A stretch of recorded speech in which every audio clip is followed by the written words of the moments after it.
Okay, so in the last class we have discussed about the about attention. Okay, so after the sense organs receive the information, what happens? We tend to select a few and attend to them. So that is called the process of attention. So after attention occurs, what happens? We have to understand what that stimulus really is it not? So after our sense organs receive a stimulus and we do attend to the stimulus, if at all we cannot understand what it is, what is the purpose of the having our sense organs, so we have to understand, we have to comprehend what that stimulus is. So the process of this perception is nothing but understanding the stimulus to which we attend. So ప్రత్యక్షము అంటే ఏంటంటే మనము ఏ ఉద్దీపనలకైతే మన అవధానాన్ని కేంద్రీకరించామో ఆ ఉద్దీపనల్ని అవగాహన చేసుకునేటటువంటి ప్రక్రియ. ఓకేనా? అవగాహన అంటే ఏంటి? అర్థం చేసుకునేటటువంటి ప్రక్రియ అన్నమాట. సో ప్రత్యక్షం ఏం చేస్తుంది అంటే జ్ఞానేంద్రియాలు సంపాదించినటువంటి అంటే జ్ఞానేంద్రియాలు అందించినటువంటి సమాచారాన్ని క్రోడీకరించి దాన్ని ఆర్గనైజ్ చేసి దానికి ఒక అర్థాన్ని మనకి అందిస్తుంది అనమాట, దాని యొక్క మీనింగ్ మనకి ఇస్తుంది అనమాట. సో మనం ఉదాహరణకి ఒక వైట్ పేపర్ ఉంది, దానిపైన బ్లాక్ అక్షరాలు ఉన్నాయి.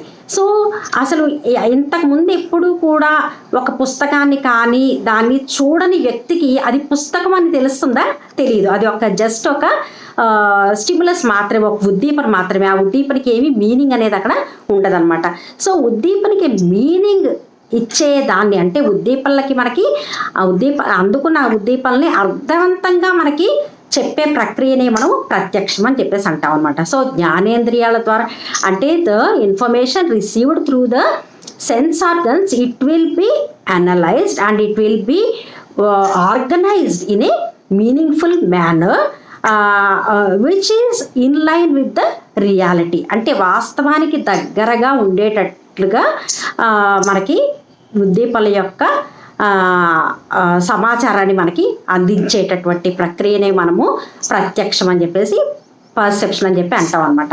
సో ఈ పర్సెప్షన్ జరగటానికి ఏంటి ఉపయోగపడుతుంది అంటే organization. So first of all we have to organize certain things. అంటే ఇప్పుడు మనం ఏదైనా ఒక పని అనుకున్నాం అనుకోండి, ఆ పని మొదలు పెట్టాలి అంటే, ఆ పని బాగా చెయ్యాలంటే మనం ఫస్ట్ ఆఫ్ ఆల్ దాన్ని ఆర్గనైజ్ చేసుకోవాలి కదా. ఒక ఫంక్షన్ మనం చేయాలనుకున్నాం అనుకోండి, దాన్ని ఆర్గనైజ్ చేయాలంటే ఏమనుకోవాలి మనం? ఎవరు వస్తువులు తెస్తారు, ఎవరు డబ్బులు మేనేజ్ చేస్తారు, ఎవరు దాన్ని ఎగ్జిక్యూట్ చేస్తారు, ఎవరు ఇన్విటేషన్స్ పంచుతారు, అట్లాగా మనము దాన్ని ఒక పద్ధతిలో ఆర్గనైజ్ చేసుకుంటాం. అప్పుడే ఫంక్షన్ అనేది బాగా జరుగుతుంది. అదేవిధంగా ప్రత్యక్షం అని ఎప్పుడు బాగా అంటే అర్థవంతంగా జరుగుతుంది అంటే మనం కరెక్ట్గా ఆర్గనైజ్ చేసుకున్నప్పుడు, స్టిమ్యులస్ని మనము ఆర్గనైజ్ చేసుకున్నప్పుడే మనకి ప్రత్యక్షం అనేది కరెక్ట్గా జరుగుతుంది అనమాట. So what is perceptual organization? So there are certain principles which helps us in organizing this perception. So అంటే సూత్రాలు, ప్రత్యక్ష సూత్రాలు అనేవి ఉన్నాయన్నమాట. అందులో ఫస్ట్ది ఏంటంటే figure ground principle. So what is figure, what is ground? So say for example on the screen we can see, you all can see you me. are using the device. So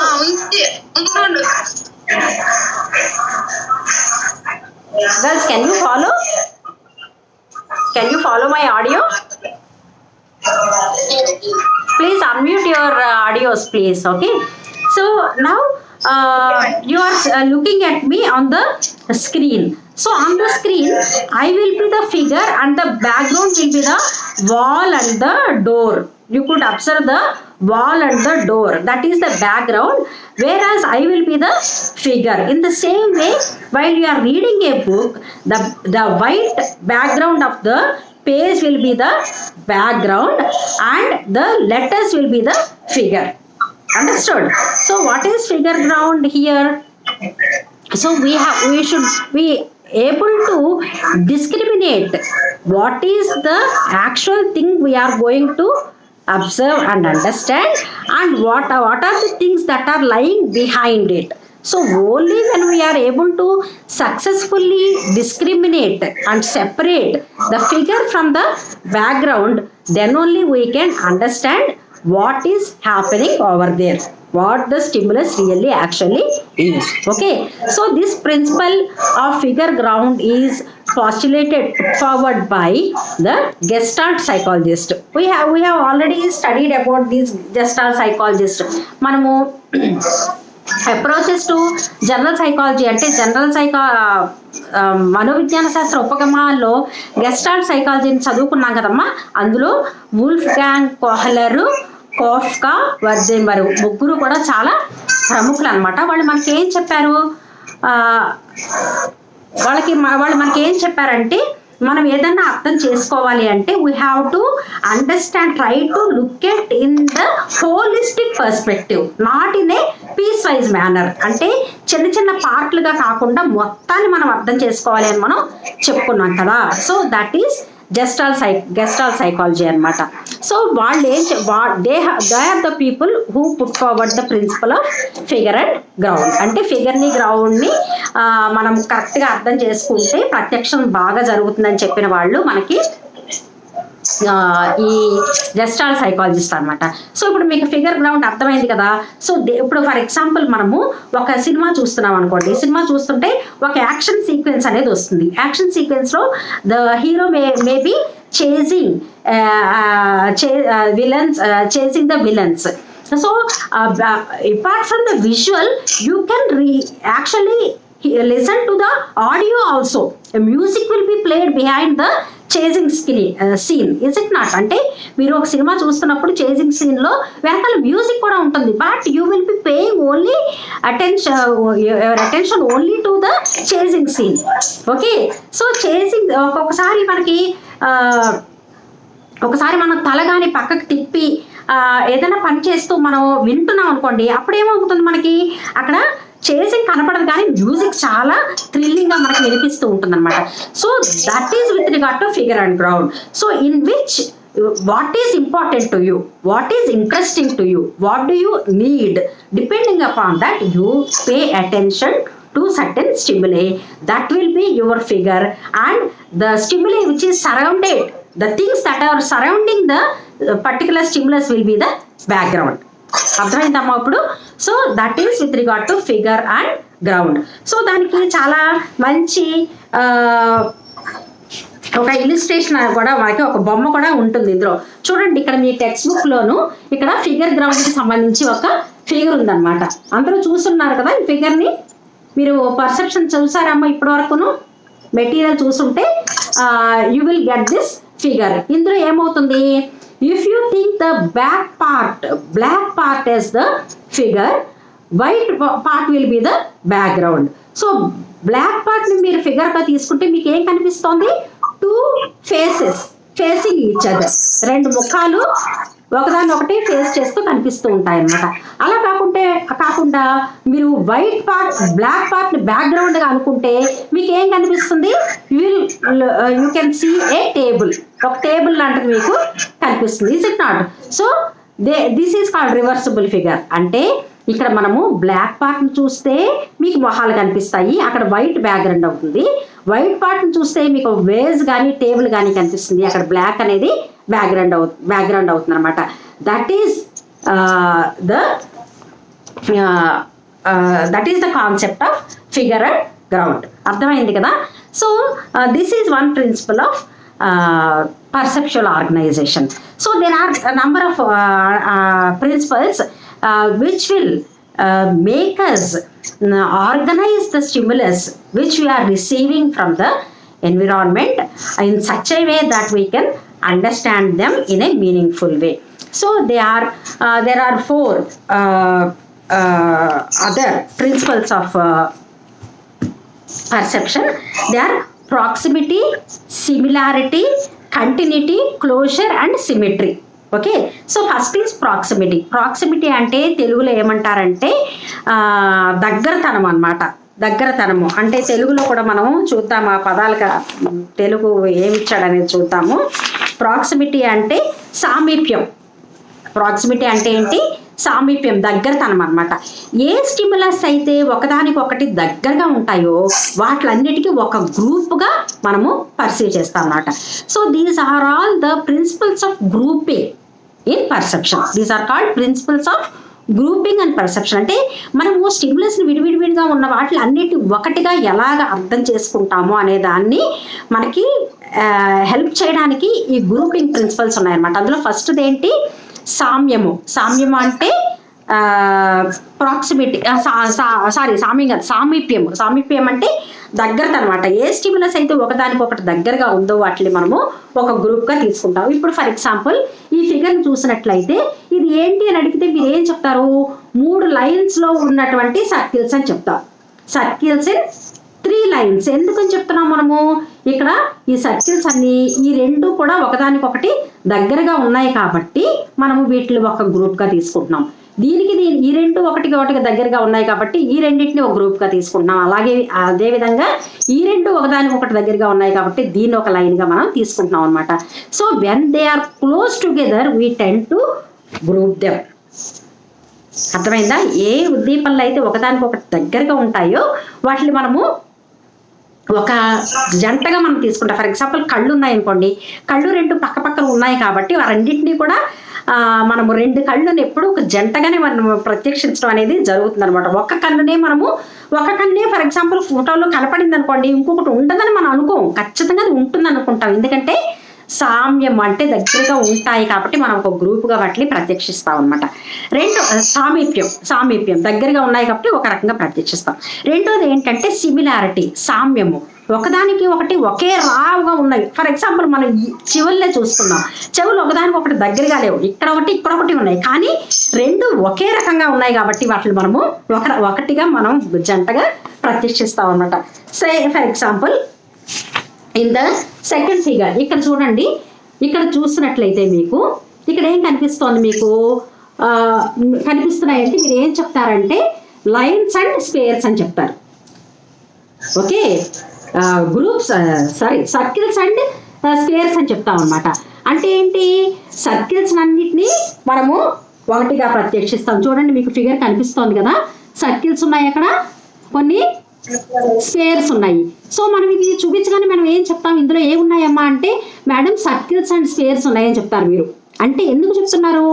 even though they are quite close together you tend to divide them into 2 groups. అంటే వాటి యొక్క సామ్యము అంటే సిమిలారిటీని బట్టి, అందులో సిమిలర్గా ఏమేమి ఉన్నాయి అన్న దాన్ని బట్టి మీరు సర్కిల్స్ తర్వాత స్క్వేర్లు అని దాన్ని చెప్తారనమాట. That is the principle of similarity.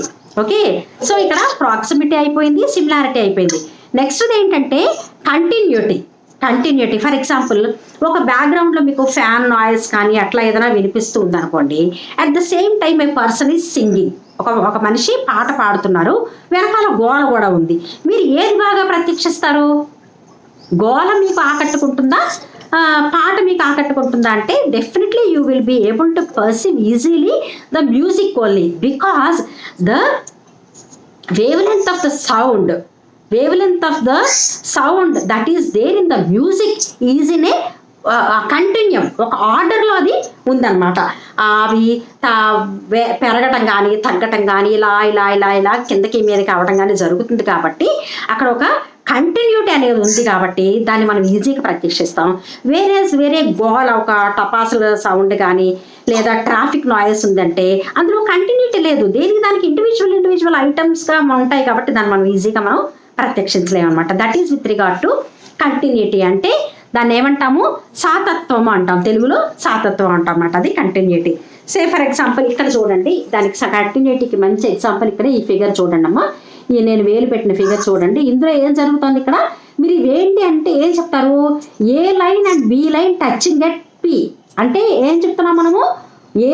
AB line ఉంది, సిడి లైన్ ఉంది, ఏబి లైన్ ఉంది, సిడి లైన్ ఉంది, ఇలా చూస్తాం. అంతేకాని మనము ఇది ఒక ముక్కగా చూడము. ఎందుకంటే ఈ కంటిన్యూటీ అనేది ఇలాగే ఎడుతుంది. ఏ లైను బి లైను ఇక్కడ టచ్ చేసుకుంటున్నాయని మనం చూస్తాం అనమాట. ఎందుకంటే ఎక్కువ కంటిన్యూటీ అనేది మనకి కనిపిస్తుంది, సాతత్వం అనేది మనకి కనిపిస్తుంది కాబట్టి. That is with regard to the principle of continuity, అంటే సాతత్వం అంటాం అనమాట.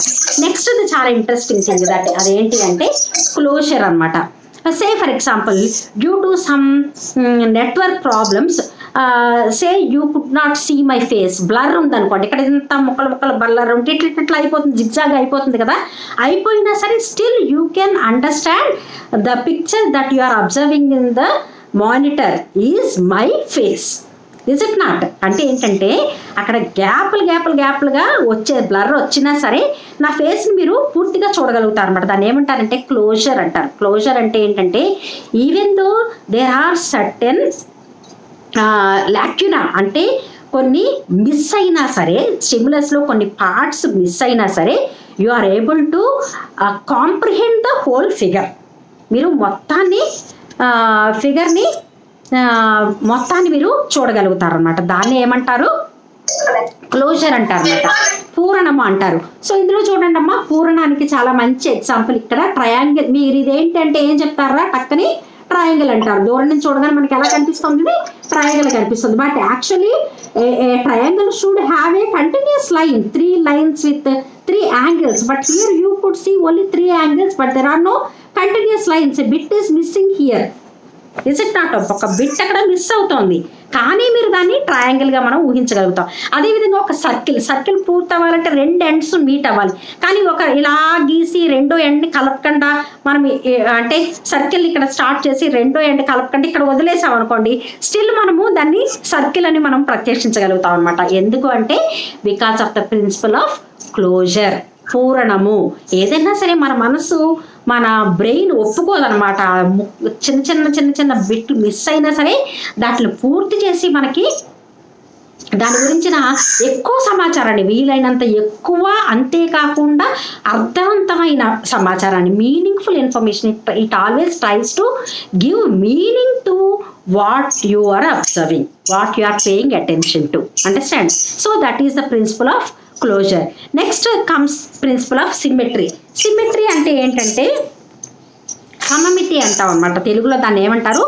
సమమితి అంటాం. సే ఫర్ ఎగ్జాంపుల్, అంటే ఎప్పుడు కూడా చూడండి, అందాన్ని గురించి చెప్పినప్పుడు ఫేస్ అందంగా ఉందని ఎప్పుడు చెప్తారు? ఎవరి ముఖ కవళికలు అయితే లెఫ్ట్కి రైట్కి చాలా ఒకే రకంగా పరిపూర్ణంగా ఉన్నాయో అది మనకి ఆ మొహం మనకి చాలా బాగున్నట్టు కనిపిస్తుంది అనమాట. ఎందుకంటే బికాస్ ఆఫ్ దిస్ సిమెట్రీ, సమమితి వల్ల అనమాట. అదేవిధంగా ఏ వస్తువులైతే ఆకృతి నిండుగా చక్కగా కరెక్ట్గా ఉన్నాయో, సమమితితో ఉన్నాయో, ఆ ఆకృతిని మనం బాగా ప్రత్యక్షించగలుగుతాం. Say for example modern art ఉంటుంది, తర్వాత మామూలు ట్రెడిషనల్ ఆర్ట్ గ్యాలరీకి వెళ్ళారనుకోండి. మీరు మోడర్న్ ఆర్ట్ గ్యాలరీలో సమమితి అనేది మీకు కనపడదు. ఎందుకంటే ఏదో లైన్స్, కలర్స్ చాలా ఉంటాయి అన్నమాట. దాన్ని మీరు ప్రత్యక్షించగలరా?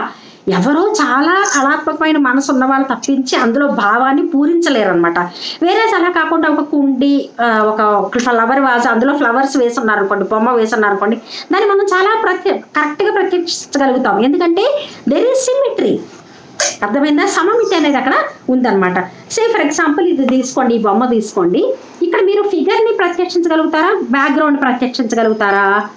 ఆకృతినా క్షేత్రాన్ని? అంటే ఖచ్చితంగా మనం ఆకృతినే ప్రత్యక్షించగలుగుతాం. బ్లాక్గా ఉన్న వాటినే మనము ప్రత్యక్షిస్తాం. మన దృష్టి వాటి వైపుకి వెళ్తుంది, అంతేగాని చుట్టూ ఉన్న వైట్ కలర్ మీదకి వెళ్ళదు. ఎందుకంటే దానికి ఒక మీనింగ్ లేదు. వీటికైతే ఏదో ఒక అర్థం, ఇదేదో చెస్లో ఆడే పాన్స్ లాగో ఏదో ఒక మీనింగ్ అంటూ మనకు అక్కడ కనిపిస్తూ ఉంటుంది అన్నమాట. కాబట్టి ఇక్కడ మనకి ఫిగర్ గ్రౌండ్ అనేది సమమితి అనేది మనకు అలా ఉపయోగపడుతుంది. ఇంకా సింపుల్గా చెప్పాలంటే ఆకాశంలో ఉన్న మేఘాలు, ఆకాశాన్ని మనం చూసామనుకోండి, ఆకాశంలో నిండుగా ఉన్న చంద్రుడు, అంటే పౌర్ణమి రోజు చూస్తే నిండుగా ఉన్న చంద్రుడు మన దృష్టిని ఆకట్టుకుంటాడా? మేఘాలు ఆకట్టుకుంటాయా? ఖచ్చితంగా మనము చంద్రుడి వైపే మన దృష్టి పోతుంది అనమాట. ఎందుకంటే చంద్రుడు పూర్ణాకృతిలో చక్కగా ఒక షేప్ తోటి మనకు తెలిసిన విధంగా ఉన్నాడు కాబట్టి.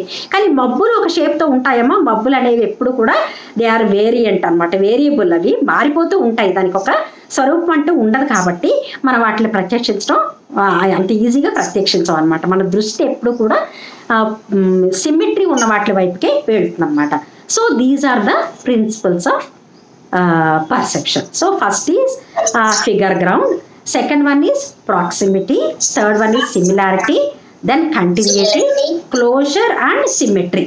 అర్థమైందమ్మా? మొత్తము మీకు 6 ప్రిన్సిపల్స్ మీరు జ్ఞాపకం పెట్టుకోవాలి. ఈ ప్రిన్సిపల్స్ ఆఫ్ ఆర్గనైజేషన్లో మనము ఏం గుర్తుపెట్టుకోవాలంటే ఈ 6 ప్రిన్సిపల్స్ గుర్తుపెట్టుకోవాలి. క్షేత్రము, ఆకృతి ఒకటి, తర్వాత సామీప్యము, సామ్యము, తర్వాత సాతత్వము, పూరణము, సమమితి.